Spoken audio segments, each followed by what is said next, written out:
Olá, eu sou o professor Robson de Carvalho e essa é a terceira aula do curso Ensinar a Ler, Aprender a Avaliar. Obrigado pela sua presença e vamos ao conteúdo da aula de hoje. O que é a avaliação? Bom, na aula anterior nós tratamos da matriz de habilidades, falamos da matriz curricular e também das habilidades na BNCC. E hoje nós vamos falar do conceito de avaliação. Vamos lá? Bom, a avaliação é uma ação, ela é uma atitude. É uma atitude indispensável a toda e qualquer atividade humana. Como assim? Tudo o que a gente faz no nosso dia a dia está envolvido com a avaliação. Nós avaliamos o tempo todo, desde a hora que a gente levanta até a hora que a gente vai dormir. Quando a gente acorda, logo na hora de tomar o café, por exemplo, a gente já tem algumas decisões a tomar. E essas decisões são tomadas com base em quê? Em avaliação que a gente faz. Por exemplo, tem que fazer o café já está pronto. Então você vai avaliar a situação. Se você tiver com tempo, você vai fazer o café. Se você não tiver com tempo, talvez você saia sem tomar o café. O café está pronto, você serve o café. Você avalia a temperatura, o sabor, se tem ou não açúcar, de acordo com o seu gosto, de acordo com a sua necessidade. Então isso é uma avaliação. Aí você vai comer alguma coisa, vamos dizer o pão. Você também avalia a qualidade desse pão, se ele está próprio para o consumo, a consistência, a aparência, o cheiro. Tudo isso, que é uma situação simples, corriqueira do nosso dia a dia, envolve a avaliação. Bom, aí você vai sair. Você precisa escolher a roupa. A roupa vai ser escolhida como? A roupa vai ser escolhida com base em alguns critérios que você vai determinar. Então, você vai avaliar uma situação. Bom, você vai sair. Para onde você vai? Que tipo de atividade você vai desempenhar? Como é que está o clima? Quanto tempo você deverá ficar fora de casa? Todas essas questões, que são critérios que você avalia, vão determinar a sua escolha, a sua tomada de decisão. Então você está avaliando. Aí você vai ao mercado, você vai comprar um alimento, uma fruta no mercado.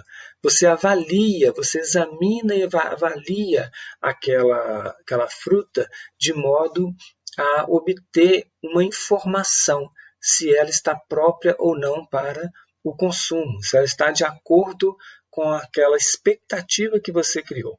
E assim vai até o final do dia. Então, a avaliação ela está inserida no nosso dia a dia. Todos os dias, o tempo todo, nós estamos avaliando. Nós avaliamos as pessoas, nós avaliamos as mensagens que nós recebemos, né? Então, eu recebo uma mensagem, eu avalio se aquele momento é adequado para responder ou não, que tipo de resposta que eu vou dar. Então, tudo isso é uma avaliação que eu estou fazendo dessa realidade, dessa situação que me é colocada no dia a dia. A avaliação é essa ação, que é uma ação indispensável ao ser humano, né, no dia a dia. Além disso, é a emissão de um juízo de valor ou a interpretação de uma realidade. E é também o acompanhamento de mudanças dos sistemas. O que é a emissão de juízo de valor? É isso, é você verificar se aquilo está de acordo e fazer esse julgamento bom, ruim, adequado, inadequado. E você vai interpretar uma realidade também é a avaliação. A avaliação é a interpretação de uma realidade. Como assim? A situação está posta e você vai determinar se você vai agir de uma maneira ou de outra, se aquilo quer dizer uma coisa ou quer dizer outra. Todas essas indagações estão dentro desse processo de avaliação.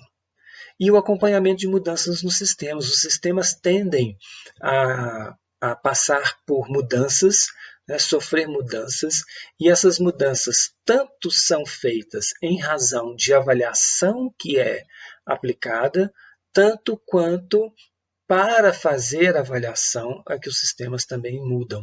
Então, o acompanhamento de mudanças nos sistemas é uma forma de avaliação para você verificar os ajustes necessários a esses sistemas na medida em que eles vão se alterando. Bom, mas antes de falar da avaliação propriamente, da forma como a gente está querendo, é importante falar da avaliação tradicional. Na verdade, o termo avaliação ele é muito utilizado em outros campos, né? Especialmente no mundo corporativo. A avaliação é muito utilizada, a avaliação de desempenho, por exemplo. Tem vários conceitos, na verdade, de avaliação. Aqui o que nos interessa, obviamente, é o conceito de avaliação de aprendizagem, avaliação educacional. Tá? A avaliação tradicional é um modelo ou um conceito de avaliação que, de alguma maneira, não é o que nós pretendemos que seja utilizado na escola. Mas o Marcuski ele foi muito feliz ao dizer que a avaliação dos conhecimentos tradicionalmente tem sido identificada como contagem de desvios gramaticais e ortográficos presentes nos textos e exercícios dos alunos. Esse é um conceito de avaliação tradicional, porque quando a gente fala em avaliação, geralmente o que vem à mente das pessoas é prova. Vai ter avaliação, então vai ter prova. Tem o dia da avaliação, tem a semana da avaliação, e isso não é, na verdade, avaliação. A prova não é avaliação. Aliás, a prova é um dos instrumentos de avaliação. Você pode avaliar fazendo uso de um desses instrumentos, por exemplo, a prova. Mas a prova por si só não é avaliação. A avaliação é uma atitude muito mais ampla que envolve vários outros aspectos e não só a aplicação de um instrumento. No entanto, a tradição escolar brasileira ela tem tratado a avaliação como sinônimo de prova. E para que serve a prova ou o exercício? Para que o professor possa verificar os erros dos alunos. Tradicionalmente é isso que acontece. Então, para que o professor dá uma atividade para os alunos? Para ele ver o que eles erraram. Para que o professor manda escrever um texto? Para o professor corrigir. Um exercício? Para o professor corrigir. O professor manda fazer exercício do livro, depois ele corrige. Então não tem que corrigir? Não é função do professor corrigir? Sim, é função do professor corrigir. Só que quando ele está fazendo isso, não necessariamente ele está fazendo avaliação. Corrigir a ortografia dos alunos não é fazer avaliação, é corrigir a ortografia. Mas não tem que corrigir a ortografia? Tem que corrigir a ortografia. Na verdade, os alunos precisam aprender a escrever corretamente, sim.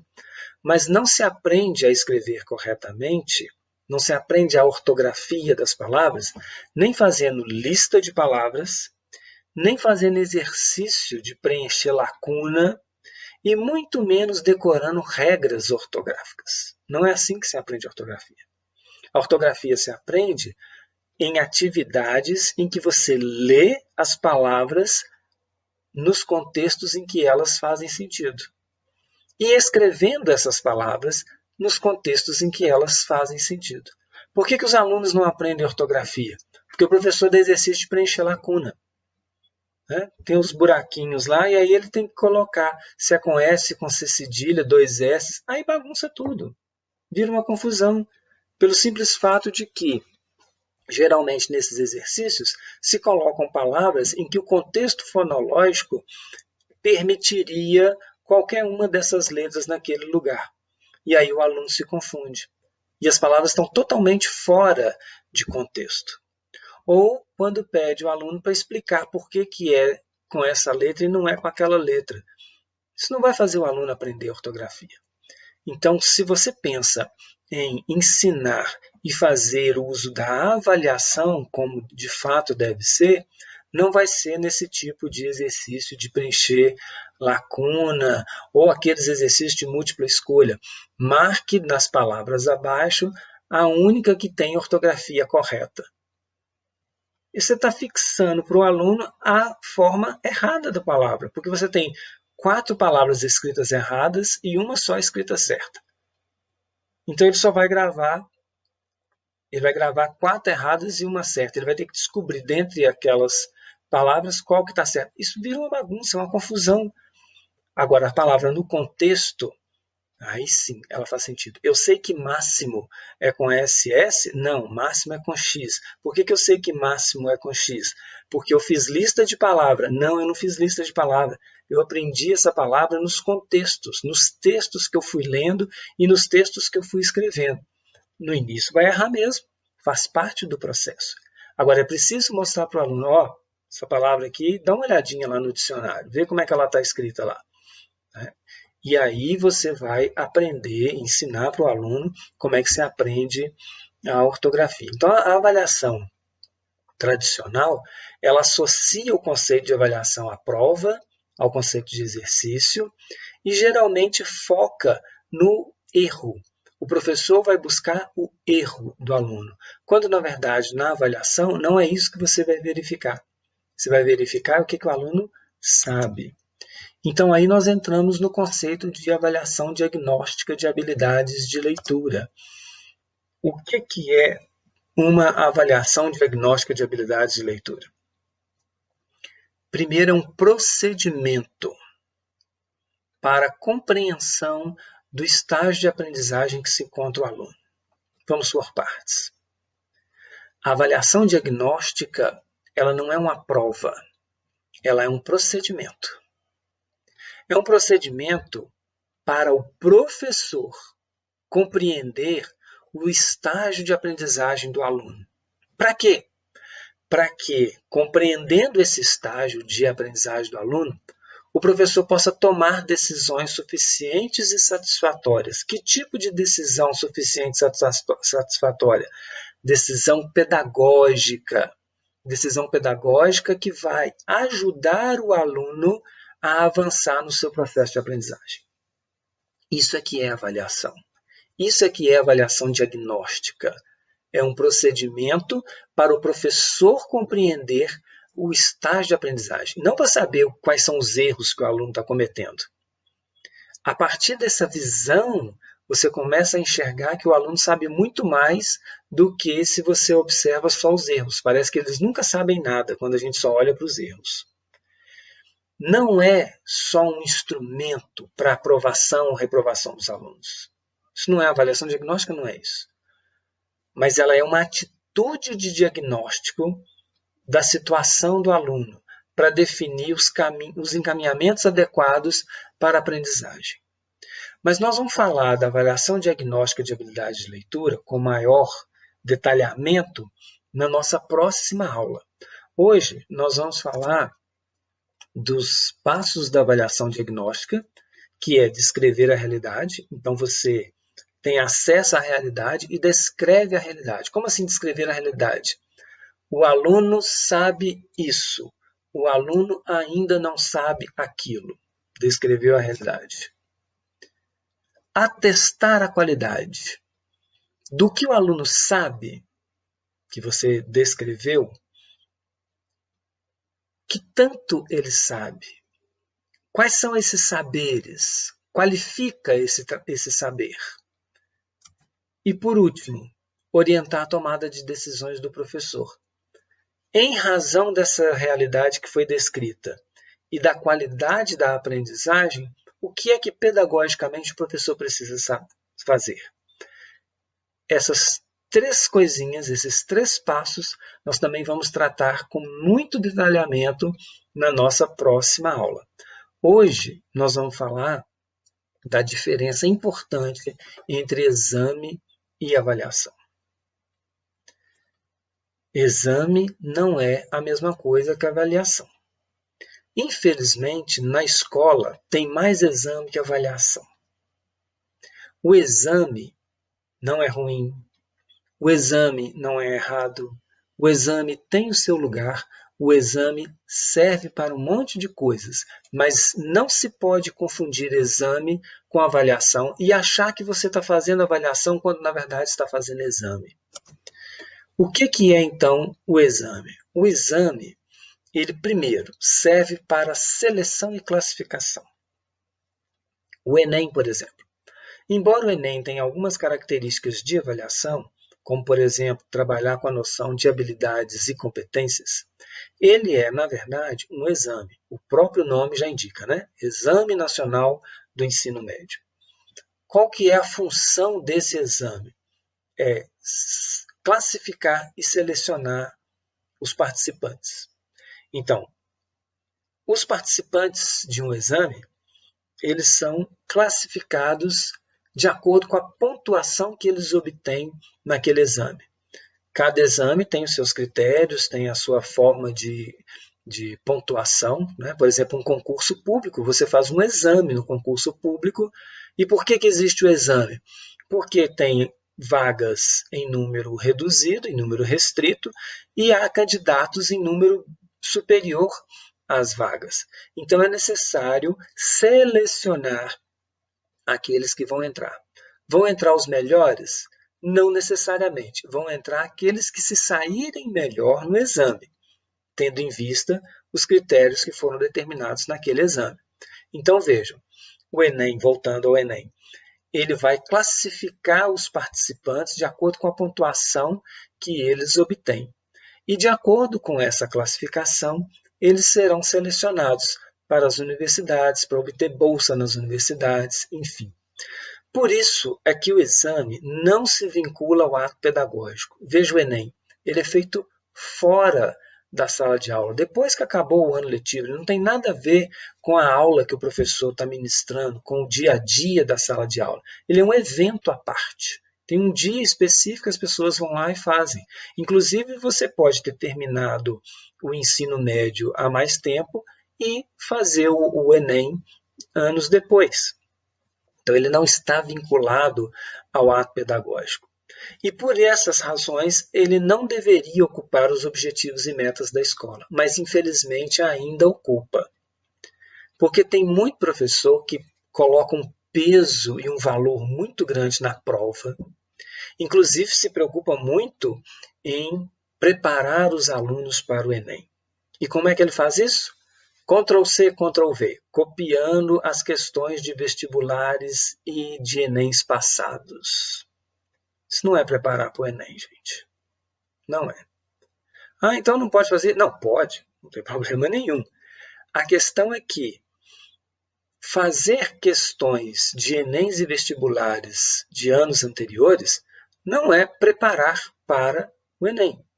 Por quê? Porque o Enem ele é um exame que está baseado no desempenho dos alunos com as habilidades e as competências. Adquirir, desenvolver e consolidar habilidades para alcançar competências não se faz treinando questões de Enems passados. Você faz isso no dia a dia da sala de aula, em atividades que permitam ao aluno adquirir essas habilidades, desenvolver essas habilidades. Então, é na leitura, são nas atividades do dia a dia de sala de aula. Mas acontece muitas vezes que na primeira e na segunda série do ensino médio, não se fala muito em Enem, mas na terceira série, do primeiro ao último dia, da primeira à última aula, só se fala Enem. Enem, Enem, Enem, é o mantra que se fala na cabeça dos meninos o tempo todo. E não é assim que se prepara para o Enem. O Enem verifica essas habilidades, e essas habilidades elas têm que estar sob o domínio.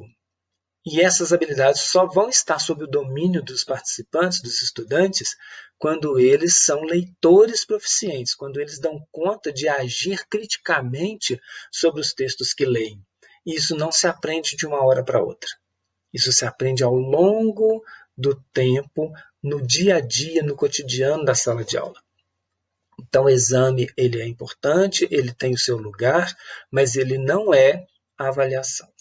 A avaliação, por outro lado, é caracteristicamente diagnóstica. Uma avaliação, de fato, é um elemento que faz esse questionamento da realidade. Então, a avaliação, sendo caracteristicamente diagnóstica, ela vai trazer para o professor as informações necessárias para ajudar o aluno a aprender mais. Por isso é que ela não é classificatória. Não interessa na avaliação colocar os alunos num ranking. O avaliador não vai ranquear os alunos. Ele quer saber quais são as aprendizagens que já foram registradas, alcançadas, quais são as aprendizagens que estão em processo e quais são as aprendizagens que ainda precisam ser alcançadas. E aí, em razão dessas informações, o professor vai determinar as estratégias pedagógicas mais eficazes para que todos os alunos atinjam aquele nível que se espera. O ponto, a pontuação, 10 pontos, 5 pontos, 50 pontos, 100 pontos, não é o limite da aprovação e reprovação. Quando eu trabalho com a noção de avaliação diagnóstica, não estou interessado em saber se o aluno tem ponto ou não tem ponto para passar. O interesse é que o aluno aprenda aquelas aprendizagens que estão determinadas para a sua série, para o seu ano, para o seu estágio escolar. Existem conjuntos de saberes que são recomendados para cada fase de ensino. Então, é desejável que os alunos atinjam isso. Como é que eu vou saber se ele atingiu ou não? Fazendo avaliação diagnóstica. Por isso que a avaliação diagnóstica ela constata a qualidade da situação. Ela não só verifica a situação, mas ela constata a sua qualidade. O aluno aprendeu isso e aprendeu isso bem. O menino aprendeu isso, mas ele aprendeu mais ou menos, ainda falta um pouquinho. Ele não aprendeu isso. E aí, em razão dessas informações, qual intervenção será necessária fazer? E aí o professor vai avaliar essa capacidade de fazer com que o aluno aprenda mais e melhor em razão da avaliação, que é um procedimento, que é uma atitude, não é uma prova. E assim nós chegamos ao final da terceira aula. Nessa aula nós tratamos os conceitos de avaliação, da noção de avaliação diagnóstica de habilidades e da distinção entre o exame e avaliação. Na próxima aula, eu vou falar especificamente sobre o modelo da avaliação diagnóstica de habilidades de leitura na escola. Espero encontrar vocês e até lá. Muito obrigado, um abraço. Tchau.